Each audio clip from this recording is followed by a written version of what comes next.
کہو کہ لوگو آؤ میں تمہیں وہ چیزیں پڑھ کر سناؤں جو تمہارے پروردگار نے تم پر حرام کر دی ہیں۔ ان کی نسبت اس نے اس طرح ارشاد فرمایا ہے کہ کسی چیز کو اللہ کا شریک نہ بنانا اور ماں باپ سے بدسلوکی نہ کرنا، بلکہ حسن سلوک کرتے رہنا، اور ناداری کے اندیشے سے اپنی اولاد کو قتل نہ کرنا، کیونکہ تم کو اور ان کو ہم ہی رزق دیتے ہیں، اور بے حیائی کے کام ظاہر ہوں یا پوشیدہ ان کے پاس نہ پھٹکنا، اور کسی شخص کو جس کے قتل کو اللہ نے حرام کر دیا ہے قتل نہ کرنا،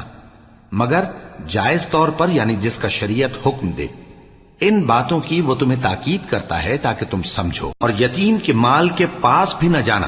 مگر ایسے طریق سے کہ بہت ہی پسندیدہ ہو، یہاں تک کہ وہ جوانی کو پہنچ جائے، اور ناپ اور تول انصاف کے ساتھ پوری پوری کیا کرو۔ ہم کسی کو ذمہ دار نہیں بناتے مگر اس کی طاقت کے مطابق، اور